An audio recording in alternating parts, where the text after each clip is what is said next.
Baana ba mama muzimbe eggaali tugenda mu protestive vote. Protestive vote etegeeza democracy na human rights. Tugenda kujjako Museveni nga tumukuba akalulu. Wagaana tugenda kwekalakaasa. Era okwekalakaasa kuno mass raising is going to attract international attention. The international community is going to react. Fe to activating a human rights senga Museveni aga addamu nabba akalulu kaffe. Okitegera ekintu ekyo eno era episode ku Ibrahim Traore gw'atayigire kweno togenda kuyiga paka era ngenda kwesonyiwa. Ono Museveni nkugambye ono breed ono nono bonna be bamu. Okitegera ekintu ekyo naye ono kikyayagala ono ayagala gye mu Uganda awe mutabani wono amasannyalaze oluvannyuma lwa mutabani wono okusinkana abarasha. Okitegera military rule ono military rule bano ono minister wa defense mu ggwanga lya Russia. Kati ono ye New Kid on the Block mbwa attractinze nya attention y'abavubuka. Kati ayina okujja mu Uganda awe mutabani wono amasannyalaze basobole okutambuza Russian imperialism wekiri. Okitegera ekintu kino omwami ono Kizempa amaze emyaka 4 ng'alya ssente z'abazungu ono naye nga tayogera ku Pan Africanism era nga ne missioni z'abazungu zonna yazituukiriza okuli ey'e Congo okuli ey'e Somalia okuli ey'e Sudan nga yabituukiriza Museveni ono. Okitegera ekintu ekyo tayogera ku Pan Africanism. Kakati yakuliyetinga fake opposition. Kati ono wajja n'agenda ono jjajja ssente n'abagamba nti bannange ono gwe muwa ssente nga democracy ne human rights si bwakola mu ggwanga eryo ne bagamba oke katulabe tuwe bujulizi. Tukutte buli kimu kye yakola mu kalulu ka 2021 tubibatwalidde batandise obulivizinga bakkiriza nti kituufu democracy tatambula bwatyo. Kati ono gye yagenda bazze bagambye ku ono ne bamugambako nti mukulu lwaki democracy ne human rights takola bwatyo agambye atya nze ndi kiyenje buyenje ngenda ku Russia na China. Okitegera ekintu kino muna Uganda njagala ojjukire bino ng'ennaku z'omwezi 15 omwezi gwa June omwaka gwa 2024 meeting eno yagwanga ennaku z'omwezi 2 omwezi gwa June omwaka gwa 2024 Museveni yakuyingiza kino. Eno bagiyita non-aligned movement NAM njagala omukebereko helps colonized states to decolonize. Atya patron ye Russia ono patroni wakana akabinja bamuyita Russia. Akabinja kano katandikira mu Ghana then ne India naye member kuba bali balwanyisa colonialism yani ya Mungereza. Okitegera ekintu ekyo India was once colonized by the British.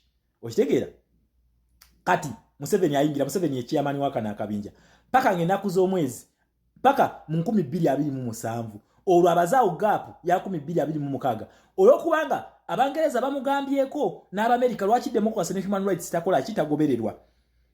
Ayingidde kana akabinja ku backup yani ya Murasha yagenda okubeera wa mu backing senga mu Uganda onagenda n'okubaka lwa kali free and fair no wekalakasa. Russia is there to protect Museveni okola ki okweremeza ku buyinza. Russia ngo yakikole Syria Russia naye nga essaawa eno patron yono I mean New Kid on the Block ono ambassador n'ebyokulwanyisa n'abagambe byali Syria biri wono mu Sahel region ono yagikulira.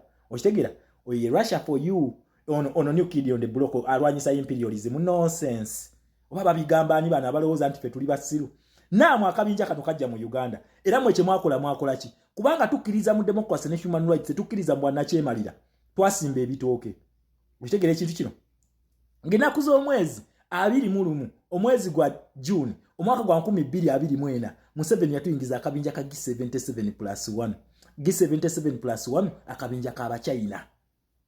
Okitegera +1 ye mu China. Essaawa eno omuchina yali mu Uganda ku airport yagisolooza. Wagagai ali mu godi waffe China yamutwala. Tetulina kye tufunamu. Omusenyu gw'omulwera mu China, omuceere mu China. Omuchina akwata n'emmundu n'ajja n'agoba munna Uganda ku ttaka.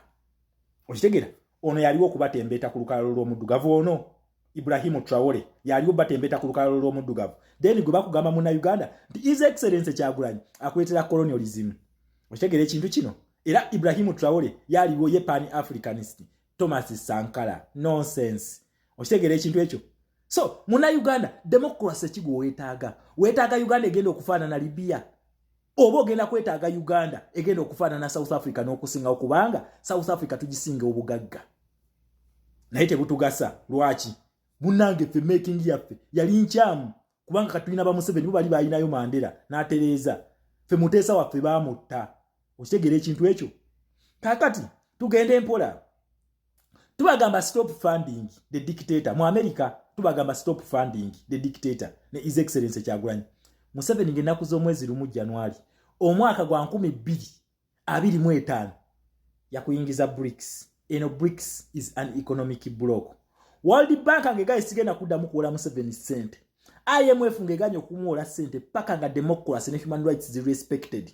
America emugobyeko sente ze yali emuwa ekuteneza ebisiyaga ze twali tetumanyi 40 million US dollars bazisaze. Jagala okyuse mu 40 million US dollars ziva mu sente meka zikyuse mu za Uganda. Oyo muyayo zabadenga afuna buli mwaka. Pan Africanist Museveni zabadenga afuna buli mwaka. Okitegera ekintu ekyo nga za social behaviors tezina kye zikoze. Ne bamugamba tugenda kuddamu kuzikuwa. Ne Trump n'azijja n'atwaga nti onabadde alieza ebisiyaga. Museveni yakuyingiza BRICS. BRICS 1 waliwo Russia ono ye president. Omulabye alina ono Ibrahim Traore. Waliwo Russia, waliwo Brazil, waliwo India. N'abayindi nabo kizibu mu Uganda ekyo mukimanyi. Mulimu India, waliwo China. Then mulimu South Africa. Okitegera ekintu kino. Ibrahim Traore ali nani? Ono bamuyita Vladimir Putin. Putin yali yomu kubagubizani Museveni be bamufudde kagubiru. Yera yabasindikira bannamaje ne bajja ne basinkana Muhoozi. Si parliament Muhoozi basinkana na bamaje. Defense Minister Museveni Muhoozi kikyatu planningira. Besides akalulu kikya planninga okusanga ba defense minister ba Russia. Kitegeeza Russia eri mu kupangira lukwe lwa kutta. Ono ambassador ina nebyo kulwanyisa byali bitta abasiria. Ono bwe bakugamba is a new kid on the block. Munna Uganda ekintu kyoyina okuyiga how dictators are formed. Ziri zitya omuntu akwata ensi nga ye watali yekwatanga ova ku nsodda kuye. Ibrahim Traore akoze enguudo, Ibrahim Traore akoze kampani z'ennyanya, Ibrahim Traore azimbidde abantu amayumba, Ibrahim Traore akoze amalwaliro, Ibrahim Traore agobye abazungu, Ibrahim this, Ibrahim that. Traore toyinayo mulala gw'owulira. Then number 2 overthrowing a constitution ni lunaku olwaleero Ibrahim Traore afugira constitution ki.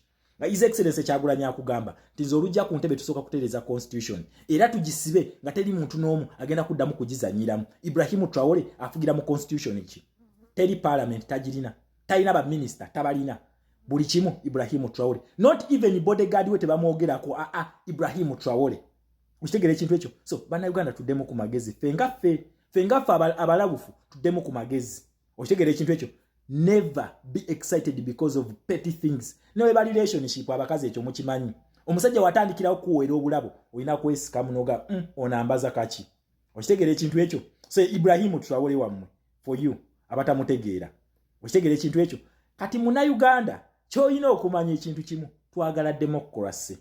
Tutya eno system si ya Museveni y'abazungu be bagiteekawo. Wabula kiki tulina okukola fenga banna Uganda?